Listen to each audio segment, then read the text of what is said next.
Greetings fellow Earthlings, my name is Amber, better known as Eliteaf Wellness or Eliteaf Patriot over on Meta and TikTok. For the past year, I've been creating political and conspiracy-related short-form video content. Just speaking my mind has allowed me to create a community of almost 200,000 like-minded individuals across all platforms, and my hope is that I can replicate that with long-form video content as well. It turns out I have a lot of things to say, and most of the time all those things can't fit into like a minute-long video, so I decided I would come here. I know most of our attention spans have fallen victim to brain rot, endless doom scrolling, and mindless memes, but hopefully I can offer some reprieve and maybe even learn something in the process. As always, I look forward to hearing your thoughts, opinions, and rage down below, so let's get started. Today I want to discuss our Democratic presidential nominee and her choice or only option of a vice president. For those of you who didn't know, Minnesota State Governor Tim Walz was just recently appointed to be the Democratic nominee for vice president, not because of votes, but simply because he was the only individual that made the requirements for the nomination. In this video, I won't be getting into how he handled the riots in his state or watched his city burn. I just want to talk about the legislation that he had a hand in passing. As the Minnesota State Governor, he passed quite a bit of questionable legislation. For example, on May 30th of 2023, Governor Tim Walz signed into law H.F. 1655, also known as the Take Pride Act. According to these documents, sexual orientation now includes the physical or sexual attachment to children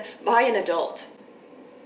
That's pedophilia. And now because of this bill that your vice presidential nominee signed into law, you cannot be discriminated against for being a pedophile in the state of Minnesota. But if that wasn't enough, H.F. 366 and H.F. 146 create legal protections for people, including minors, traveling to Minnesota for abortion and gender-related care as far as like transitioning and affirming one's gender, even if these people are coming from states in which these procedures are outlawed. Now, when it comes to gender-affirming care for minors, H.S. number 146 authorizes the state agency to take custody of a child that comes to the state of Minnesota seeking gender-affirming care. Tim Walz passed legislation that allowed his state government to take custody of children. It does not matter if that child is a resident of the state of Minnesota or if they come from outside of the state of Minnesota. The Minnesota state government can take custody of that child in order to give them the gender-affirming healthcare that they desire. So not only are we normalizing and sympathizing with child predators by calling pedophilia a sexual orientation instead of horrid mental illness and a straight-up crime, which it is, we're also being consumed by a woke agenda that tells children they need to alter who they are in order to be happy. This has gone so far that a parent's right to protect their children is now being undermined and even removed. Gender-affirming care for trans youth is something that I feel very strongly about because I was a victim of this agenda when I was in high school. I was not comfortable with my body. I was always a tomboy. I was made fun of for having a lower pitched voice than other girls my age. And ultimately, I was influenced into thinking I was non-binary and may even be trans. I wore men's clothes and chest binders to school and wanted my breasts to be removed more than anything else in the world. I just want to stop here for a second and talk about the amount of women who have had breast augmentations in their early teens and have come to regret it as soon as they reach adulthood. Doctors are being sued for doing these procedures on minors who then grow up to regret it, but we're still passing legislation that allows this to happen. The rate of depression in trans individuals and transition regret is plaguing the LGBT community, but most stay silent on the issue because of pressure from within the community itself. Many people have started sharing about their experiences of leaving the LGBT community after being bullied for sharing their trans regret and being told that they're not actually trans if they regret it. They're then offered no support from the community in which they basically dedicated their entire life to. As someone who would have traveled to Minnesota to transition had this been an option when I was in high school, I can tell you from firsthand experience that it is incredibly easy to influence a child into thinking that there's something they're not. Every kid feels weird about their body when they're going through puberty. That does not mean that you were born in the wrong body or were born as the wrong gender. What these kids need is to be supported in who they are instead of being pushed into believing that there's something that they're not. You may not think about it, but purity culture from a religious standpoint is also offering a hand in pushing children into thinking that they're trans. I know it's wild to think that this type of religious ideology can push you to the opposite end of the spectrum, but when children, usually girls, grow up believing that their body is sinful and their desires are sinful, they don't really want to identify with that. That was the case for me. And I do have another example of this that I want to share, which I'll put up on the screen right now. This was something that was posted on Facebook and I actually came across it right before recording this video. My feelings for being in the wrong body started when I was a toddler. I hated girl toys and only wanted to play with boys.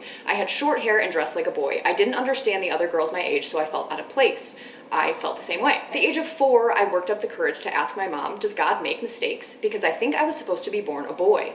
My mother replied, no, God doesn't ever make mistakes. He made you exactly the way you were supposed to be, a beautiful little girl. And that was that. I didn't have any more delusions because my mom cleared it up for me right then and there. Don't get me wrong, I still didn't like my body and dreaded growing breasts one day, but I didn't have to question if there was something wrong with me. I was allowed to grow up, and once I hit puberty, I not only felt like I was in the right body, but I became a girly girl. If I was born in our society today, I know I would have been affirmed by my teachers and started on a cascade of intervention that would have left me infertile, mutilated, and without the husband and 2 children that I have today. Our kids don't need to be socially or medically transitioned. They need to be left alone, and they need time to grow up.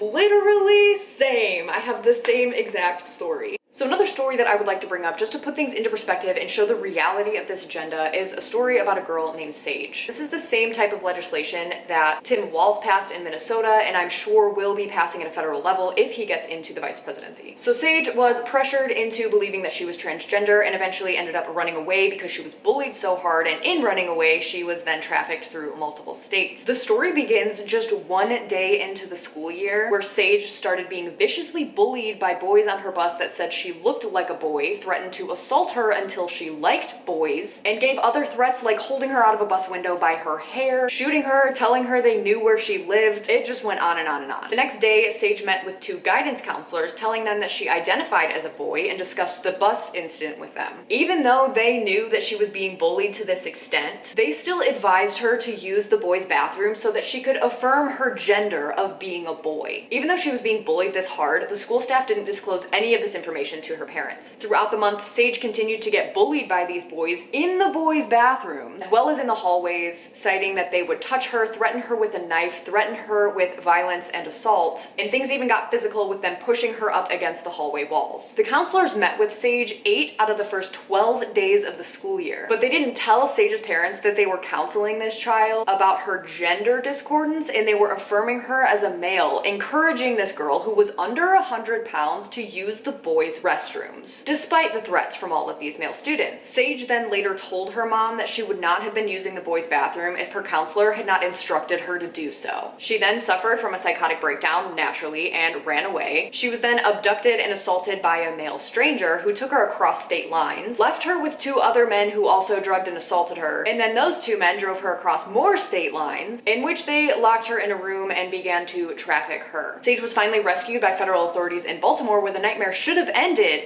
but because Baltimore has similar legislation that Tim Walz passed, the state took custody of Sage after a Baltimore public defender claimed that the parents were not sufficiently affirming Sage's gender. She was housed in a juvenile facility for boys where she was again sexually assaulted, exposed to drugs, and also denied medical and mental health care. She then ran away from that facility and was picked up by another pedophile who drove her to Texas. Sage was finally returned to her parents after authorities in Texas rescued her, but because of what happened to her, Sage has been diagnosed with complex post-traumatic stress disorder, for which she will likely need therapy for the rest of her life. This is what is happening with the woke agenda. Another lawyer said that all of this could have been prevented if Sage's parents had been fully appraised of her mental state and given the opportunity to provide the necessary mental health counseling when she first began questioning her identity. Instead, both the school district and public defender's office decided that they knew better than the parents, and as a result of their ignorance, Sage was victimized multiple times over. So to see all of this and know that the parents were never even notified makes me question how much Sage was pressured into this decision instead of coming to this thought process herself. Because she even said she would have never used the boys' bathroom had she not been instructed to. In later interviews, her parents were quoted saying that they would have supported her regardless of how she identified, and even tried convincing the Baltimore state government that they would affirm her gender if she would just come home and get counseling. The legislation that Tim Walz passed in Minnesota puts more children at risk for cases just like this one. Imagine what's going to happen if he gets into a federal position. Now, to bring this full circle, I want to go all the way back to 2015 to listen to what Kamala Harris had to say about our young voters. What's the other thing we know about this population? And it's a specific phase of life. Remember, age is more than a chronological fact. What else do we know about this population, 18 through 24? They are stupid. That is why we put them in dormitories, and they have a resident assistant. They make really bad decisions. If Kamala Harris believes that 18 to 25-year-olds are so stupid and make really bad decisions, why is she supporting and allowing people under the age of 18 to make life-altering medical decisions? Decisions to undergo treatments that are still experimental. We don't know how puberty blockers affect the body or what long-term ailments they may cause. Democrats are trying to destroy the family unit by taking away a parent's right to protect their child, and instead authorizing the government to take custody of those children. I personally don't understand how or why anyone is even in support support of this, or why anyone thinks this is okay. If you are a parent, do you agree with the state being able to take away your children in order to give them gender-affirming care? If you made it to the end of this video, thank you so much for watching. I look forward to hearing your thoughts and opinions down below, and remember, the right and the left wing both belong to the same corrupt bird. I'll see you next time.